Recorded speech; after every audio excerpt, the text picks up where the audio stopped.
People of Reddit who have been in a coma for a long period of time. What news really shocked you when you found out what happened? Story 1. I was in a coma for 2.5 months in 2015 when I was 27 following a serious car accident. When I woke up, I still had a tracheotomy and I couldn't speak.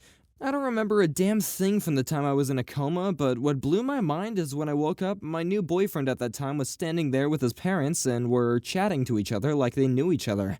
I am super private and had made every effort for them to not even know of him, so I found this disturbing. I also had no recollection of the accident for months, and for a week or two after waking up, I had to be retold where I was and what happened every time I dozed off and woke up. I had no idea where I was, and I thought I was 23, not 27 for months. I would also have a really hard time recognizing faces, like I would see people I knew that I knew, but I couldn't remember why or their names or anything. They would just look familiar. One time in a while, about a month later after I had woken up, my parents took me to my hospital bed for a walk in the courtyard of the hospital. We passed a large mirror in the lobby and I freaked out. I saw my reflection and I knew it was me because I recognized my parents pushing the bed, but I didn't recognize my own face. There were no injuries to my face or anything, I just didn't recognize myself. It also blew my mind that I had gone into a coma in late winter and there was quite a bit of snow on the ground. When I woke up, it was spring and there was no snow. I had large windows in my hospital room. The news that shocked me the most was the fact that my parents had gone in and packed up my entire apartment. As I mentioned, I was a super private person, and the idea that they went in and boxed up all my stuff and gave me my lease was hard to grasp.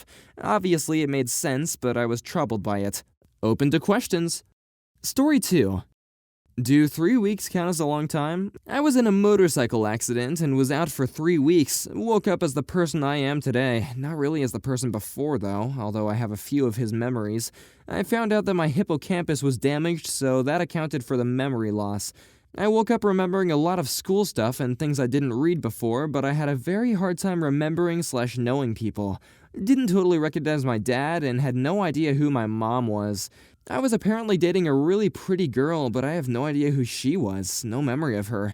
And we tried to make it work, but it was just too weird. The old me was too different from the new me, and I felt no connection to her. I did become really good at philosophy and logic after I woke up. I ended up going to college to study it, and got a year left before I can lecture in it as well, so I guess that's a plus. It's still weird sometimes. People will approach and greet me, and they know so much about me, but I have no idea who they are. I usually have to explain to them what happened, and things get a little weird sometimes, but usually end up making/remaking a friend. Story 3. That it isn't just like you see in the movies. Nothing happens when you're in a coma. Your brain just shuts off. You know when you're little and you stay the night at a friend's house, and when you wake up you can't remember exactly where you're at and you get nervous for a second until you remember? That's exactly what it feels like to wake up from a coma, but it never finally clicks. I woke up from a 2-month coma after a bad wreck, where I broke my neck and hip and couldn't walk, etc. I could tell I was in the hospital, but I didn't really know why or what happened. For some reason, I thought I was 60, and I had been in a comatose for 30 years. In fact, I had been in a coma for 2 months and was in my late 20s. Doctors are amazed that I survived a 2-month coma, which is very unlikely, and this may be the longest period of time you'll get a legit answer. But of course, people always have stories like, oh, my cousin was in a 3-year coma and said. However, it is insanely rare that people will wake up even after months. Story 4. My grandpa's biggest shock waking up from a coma was the news that he wasn't in Spain.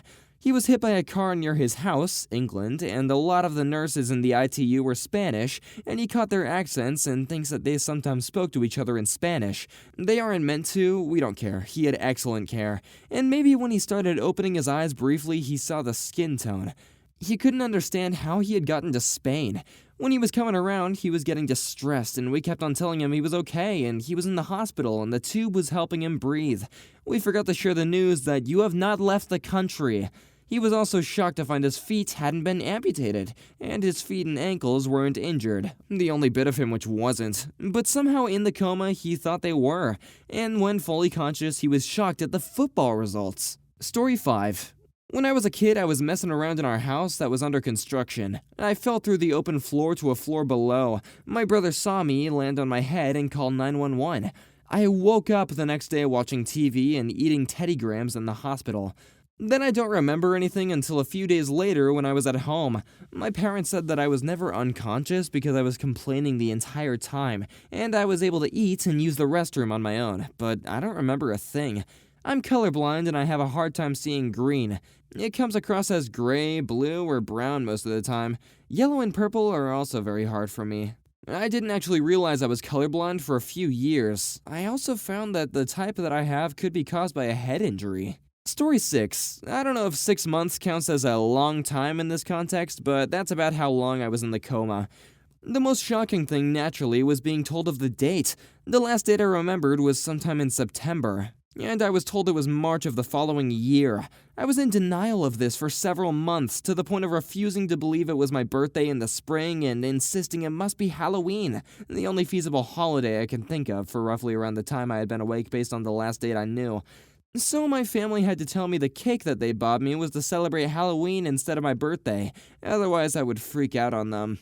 Complicating this was the fact that I lost my sight in this ordeal, so this all seemed to be coming from a weird trippy dream for me that I couldn't wake up from. I couldn't tell you when it finally sunk in that the date was really 6 months beyond what I remembered, but it was a trip all the same. Story 7. I don't know if this counts because it was only 3 weeks, but I was so shaken when someone put on the TV and it had a newsreel about a festival in the town over. I wasn't even going to go, I just felt so weird because this was still like 3 weeks away, you know? This can't be on TV. Did I just miss 3 whole weeks? Oh what the heck happened? I was in a coma? Oh yeah, something bad happened to me. What happened? Explosion? I'm not gonna get into the details of the accident, but it was an explosion on the work floor that threw a piece of metal straight toward me. I tried to catch it in my arms and then my face. I didn't catch it. The wall did though, and it has a huge hole in it. I still don't get how I didn't die that day. I destroyed my upper and lower jaw, my arm and pinky, and almost burned off most of my limbs. Mostly second degree, so that wasn't really the problem. The problem was the jaws and the arm. My jaws were completely shattered in more than 100 pieces. The doctor told me he had to put pieces of bone in the most random places because he couldn't find the right spot where they came from. Lost most of my teeth, about 3/4 of them. My lower lip was ripped off and it was just hanging by one blood vessel and a few nerves. After 10 years, I still don't have all my feeling back, but that's just the new normal, so I don't really notice anymore. And the arm was broken on the lower half. Both bones were snapped like little trees, and one of the bones stuck out like gaping wood. Fun times. Story 8. Late to the thread. My wife was in a medically induced coma, which is really just heavy sedatives and paralytics for 13 days. She had complications from a bilateral lung transplant. The hardest part for her was that she had very realistic dreams during which she went home and came back to the hospital. So the first few times they woke her up, reducing the medications to check for neurological function, she was fairly panicked. So I got into the habit of telling her the daytime and location each time they woke her, letting her know that she was safe. It was extra hard on her as she was in a ventilator and restrained, so she couldn't communicate what she wanted us to know. Interestingly, we were both able to tell what part of the dream responded to different events during her stay in the ICU. That was in February. She still sometimes has to ask if things she remembers really happened or if they were part of the dreams. The good news is she's home now, nearly fully recovering with just some mild kidney problems that are getting better with some neuropathy in her left leg. She's able to walk with a walker and now do lots of things on her own again. Story 9 was not for a very long time. I overdosed on Anastasia after an ingrown toenail operation. I slept for over 24 hours, was just gone. But as I first passed out on the way home from the operation, my parents decided to just carry me to my room and let me sleep. Came up and checked on me, as I seemed fine, and they just let me be. Got drugged for the operation before lunch on the first day. Fell asleep in the car home. But yeah, waking up, not remembering anything, and thinking that you've just been gone for like a few minutes. It's dark when you wake up, and as soon as you get downstairs, they tell you that you've been out for pretty much 2 days. Like, you felt fine, but everything just felt wrong as well. Your body and your mind are confused. It was weird, not something I hope to experience again. Story 10. Not sure if this counts, so I pulled an all-nighter when I was 15 or so, and I decided to see how long I could go while on spring break. I stayed around 5 days, but the 5th day I crashed. I don't know when, and I slept on the couch. Woke up feeling kinda groggy and mostly hungry and thirsty. Wasn't surprised though, as all-nighters do that to ya. Just one will. And according to my family, I slept for about 32 hours and I got up to pee 2 times that I don't remember. After the 24-hour mark, my mom almost took me to the hospital, but she knew what I did, so she left me be. You end up so confused about the time and the day of the week, and I also didn't realize how hungry I was until I ate, and it hurt like I was starving. I drank a lot of Gatorade to rehydrate after that. For hallucinations, I had a conversation that didn't actually happen, and all sorts of crap just out of sight and auditory was hell. Considering I also have tinnitus and it was constantly ringing along with it all is not fun. Around the 4th day I was getting it, and from there it got worse. Probably didn't help my diet during this was just canned beans and iced tea. I didn't even want to think about how they probably hurt my inside like my liver. All the things I thought I heard or seen helps me understand a little what my uncle goes through with his severe schizophrenia, voices, shadow people, and stuff like that. Story 11. Not me, but my niece was in a medically induced coma for 3 weeks after doing and frying her heart. She says that she could remember hearing her mom and dad in the room during a couple of points, and that her anesthesia was lightened at about 1 week in, as an attempt to wake her up. She was so aware of it, but didn't become conscious. She said that it was like being underwater, so you can sort of hear what people are saying, but not fully understand it. She was extremely surprised and confused when they finally came to, and couldn't believe that she was out for so long. The last thing she remembers was snorting what she thought was coke and then her boyfriend calling 911. She's insanely lucky to be alive, but will live with the consequences of that for the rest of her life. She has permanent damage to her heart and will likely die if she does anything like that again. Story 12. It wasn't a long time because realistically people who go into long comas usually don't recover or fully rise into consciousness. I had an appendectomy on my 11th birthday. I had gotten sepsis because when I started getting ill 3 weeks earlier, I didn't tell my parents. Our sewage pipes had burst in the basement, and I didn't want to bother them with another thing going wrong. Around the start of week 2, they caught on that I had the flu. In the 3rd week, my mom was concerned because I couldn't walk and was starting to fade in and out of consciousness, and that was rapidly declining. To the ER with me and lived in the children's hospital for several months. Well, because so much time had gone by, a lot of the tissue in my abdomen had died, and I was severely hydrated. So when they cut me open, they severed an artery. This made a simple procedure a lot more complicated, and they had to up my anesthesia to give them more time to fix me. It's kinda like in the movies where you catch glimpses of things fading in and out without any time in the middle. I was out for 2 to 3 days. I remember hearing crying, me, and a blurry bright light. When I came to, I was scared because I was in a hospital room that was clearly lived in, but the last thing I remembered was being in the waiting room to be rolled back into surgery. There was nothing in between. I remember I was hysterical when I woke up because of how scary the feeling was. They actually put me back to sleep for the rest of the day and woke me up slowly because of how hard it had been to wake me up instantly. As I woke up slowly, I could hear my parents and siblings, and I was able to realize that the surgery was over and I was okay. My surgeon came and talked to me about the anesthesia and what I was feeling. I was okay after that, and I made a quick, full recovery. Story 13. In 2003, I was in a high-speed rollover, and as a result spent a few days in a coma. When I woke up, I was shocked to find myself at a hospital. I called my mom and asked her if she could bring me a cigarette. She told me that she couldn't. I had totaled our van. I asked if she could just walk over. We lived close to our local hospital, but she told me that I was in Denver and that they'd have to fly out there for me. It was very distressing, both my location and that I'd rolled our van. She told me that she'd be there as soon as my dad got back to the house. Even after talking to my folks and the doctors, it was really hard to process what had happened. To this day, I only have an extremely faint memories of looking at the clock on the dashboard and zero recollection of roughly a week's worth of time proceeding with it. Literally just a blank spot in my memory, and that is still very uncomfortable for me. Apparently, I had actually woken up a day or two earlier than I can remember. Had already seen my folks and answered questions for both the doctors and the police officers. I can't remember any of that either. Story 14. Not as long as some other people, but 3 days after a motorcycle accident when I was in middle school. I've told this story a few times, but I'll repeat it because it is relevant. When I was unconscious, I dreamed. I dreamed I had a life and lived a full life. It was as though the accident had never happened. I finished school, graduated high school, went to college, dated people, graduated college, met my future wife, got married, changed jobs, had kids, and those kids graduated college and had their own kids. And my wife and I lived until she died of cancer. When I woke up, it was devastating. I had to have these memories of this other life, and that was completely unreal. I have love for these people that were never real. I can see my kids' faces and my grandchildren's faces when they never existed. I've never been able to remember my wife's face. I remember everything else about her but her face.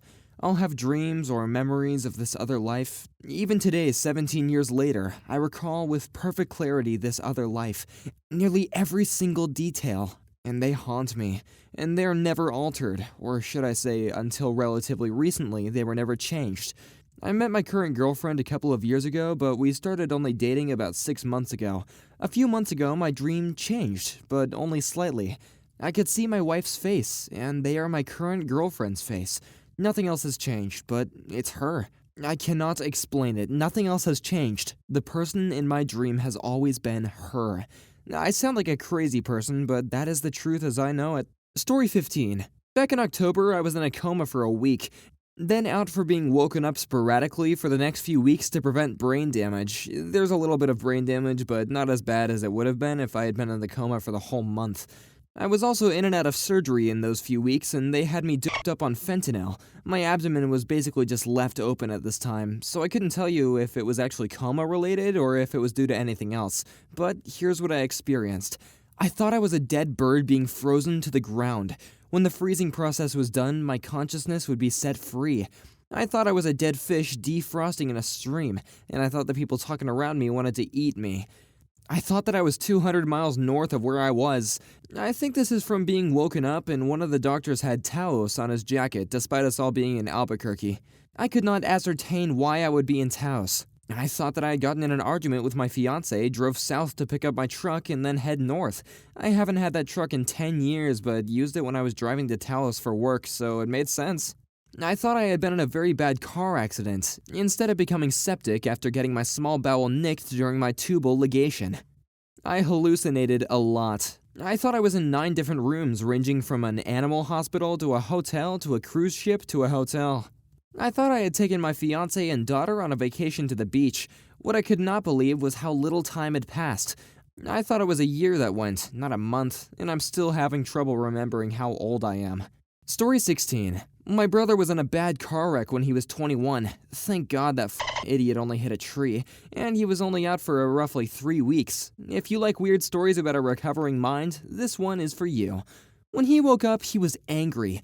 Like he reverted back to his teenage years and was pissed that he was grounded in the bed. He had no idea where he was, and due to his brain damage, he couldn't really understand that the TV was not a window. For at least a month, he thought that whatever was on the TV was his life. We didn't really understand that at first until one day my mom and I went to visit him as we did every day, and he looked at us with shock and yelled, "You're here!" Mom, we come every day. Brother, but now I'm here. Mom, where were you? Brother, I don't know, but there was a crab and an old man and a one-eyed woman, and I was in the future?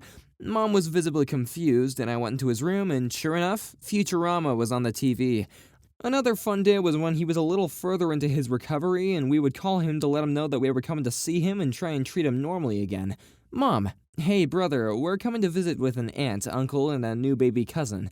Brother, well, alright I guess. I can tell them not to pull the ramp until you get here. Mom, we would appreciate that. A couple of your friends are coming to visit you today as well. Brother, oh, they're not rich enough to be here. You guys can only come because I'm here. We started feverishly skimming the channels to see what he thought it was. Turns out he was watching a Travel Channel special on mega yachts. He is not who he was before his accident. I was too young before to really say whether that's good or bad. But he hasn't exactly lived up to the second chance he got, seeing as how he's gotten another DUI since then. I damn sure learned my lesson though. Don't drink and drive, folks. The first 2 weeks of being in the hospital cost $200,000, and he was there for 3 months. A standard DUI costs $10,000 out the gate, fines and lawyers, and the insurance on top of that, I'm sure tacks on another hearty sum. Uber/taxis to the nearest hotel are still a cheaper option than that. Story 17. I was in a coma right before I turned 10 after a car accident. I was only in there for a few days. Of course, I had zero memory of the accident, but more interestingly, when I arrived back to school, I noticed that I was missing large chunks of info that I should have known. The main one was that I forgot how to tell the time. It freaked me out and I never mentioned it to anyone. It wasn't until I was older and I had some introspection that I realized that there were quite a few number-based things I knew prior to the accident that I had to relearn afterward. I remember being embarrassed by it and not wanting more testing done. I was so sick of doctor's appointments, physical therapy, etc., which I had for years after, so I never mentioned my number issues. However, I fell behind academically in math and it was very frustrating for me.